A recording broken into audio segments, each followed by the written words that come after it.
আজকের এই ভিডিওতে আমি তুলে ধরব সিলেটের মনোমুগ্ধকর চায়ের বাগানের অপরূপ দৃশ্য, আর সেই সাথে দেখাবো কিভাবে আমি সিলেট আন্তর্জাতিক ক্রিকেট স্টেডিয়ামে প্রবেশ করলাম। তো বন্ধুরা, পুরো গল্পটা জানতে শেষ পর্যন্ত আমার সঙ্গেই থাকুন। আমাদের এবারের যাত্রা শুরু হতে যাচ্ছে গাজীপুর থেকে, কারণ এই ট্রিপে আমরা বেছে নিয়েছি বাইক। শেষ রাত, গড়িতে তখন প্রায় 4:30। চারপাশ নিস্তব্ধ, রাস্তায় হালকা কুয়াশা। একদম পারফেক্ট একটা অ্যাডভেঞ্চারের শুরু। আর আপনারা যারা বাসে ট্রাভেল করার কথা ভাবছেন, তাদের জন্য কিছু গুরুত্বপূর্ণ তথ্য হলো, এনা পরিবহন সার্ভিস টাইপ এসি ও নন এসিতে ভাড়া পড়বে নন এসিতে 550 টাকা, এসিতে 1200 থেকে 1500 টাকা। সময়সূচি সকাল 7টা থেকে রাত 11টা, প্রতি 30 মিনিট পর পর চলাচল। শ্যামলী পরিবহন সার্ভিস টাইপ এসি ও নন এসি, ভাড়া পড়বে নন এসিতে 550 টাকা, এসিতে 1200 থেকে 1300 টাকা। সময়সূচি সকাল 6টা থেকে রাত 10টা। ভ্রমণের আগে টিকিট কেটে রাখাই ভালো, বিশেষ করে ছুটির দিনে ভিড় বেশি থাকে। এখন আমরা আছি লাক্কাতোরা সিলেট ইন্টারন্যাশনাল স্টেডিয়াম। দেখতে পাচ্ছেন, এটা হচ্ছে আপনার চা বাগান আমার পিছনে, আর এটা হচ্ছে আপনার এখন পাহাড়ের উপর দিকে উঠতে হবে।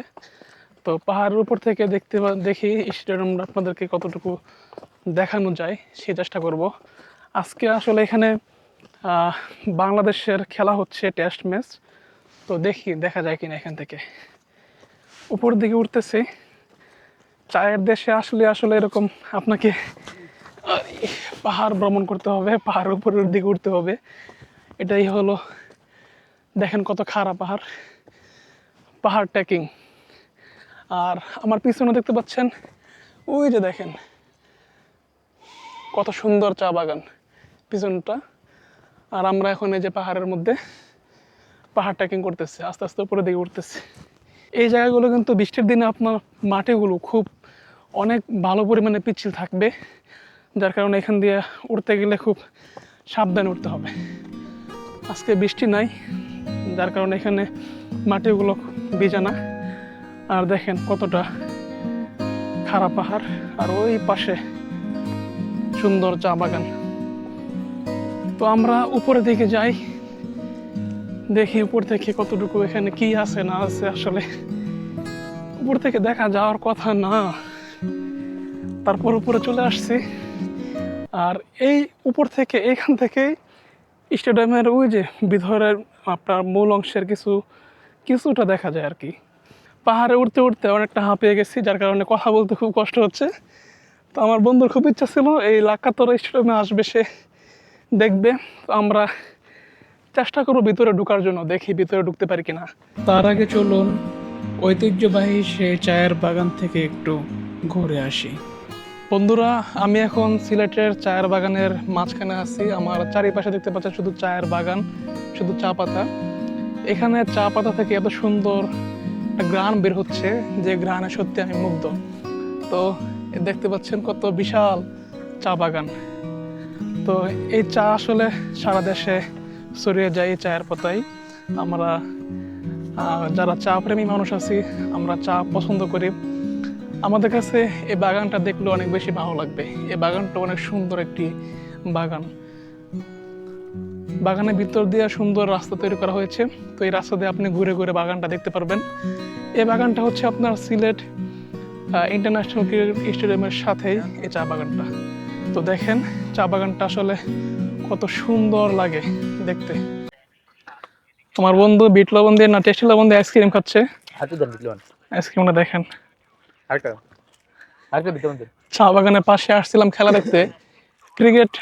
টিকিট কিনতে পারার কারণে খেলা দেখতে পারি না। এখন চা বাগানের আশপাশে দিয়ে ঘুরতেছি, আর বন্ধু গরমে ক্লান্ত, এজন্য দেখেন নিজে আইসক্রিম খাচ্ছে। প্রথমে আমরা স্টেডিয়ামের পাশে চা বাগানে গেলাম, গিয়ে শুনি টেস্ট ম্যাচের টিকিট 400 টাকা।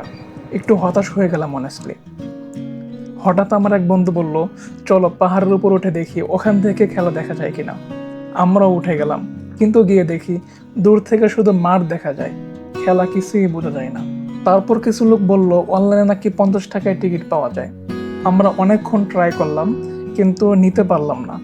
শেষে আমার এক বন্ধু তার এক বড় ভাইকে কল দিল, আর ভাগ্য ভালো ওনার মাধ্যমে আমরা টিকিট ম্যানেজ করে ফেললাম। সবচেয়ে বেশি ভালো লাগতেছে সেটা হচ্ছে আমরা এখন ক্রিকেট স্টেডিয়ামের ভিতরে ঢুকবো। বাংলাদেশে খেলা হচ্ছে, দেখতে পাচ্ছেন আমরা এখন চায়ের বাগানের যে পাহাড়ের সাইড দিয়ে রাস্তা আছে এই রাস্তা দিয়ে যাচ্ছি।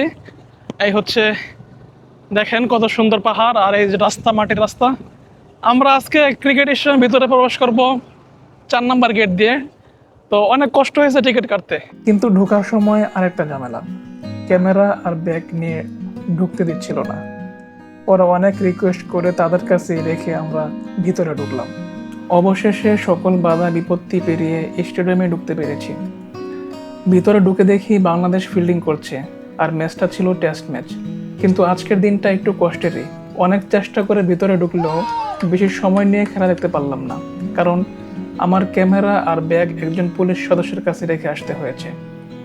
তাই আজকের মতো এখানেই বিদায় নিচ্ছি। সকলে ভালো থাকবেন, সুস্থ থাকবেন। দেখা হবে পরের কোনো ভিডিওতে ইনশাআল্লাহ। যারা এখনও আমার চ্যানেলটি সাবস্ক্রাইব করেননি অবশ্যই এখনই সাবস্ক্রাইব করে পাশে থাকুন। সবশেষে আল্লাহ হাফেজ।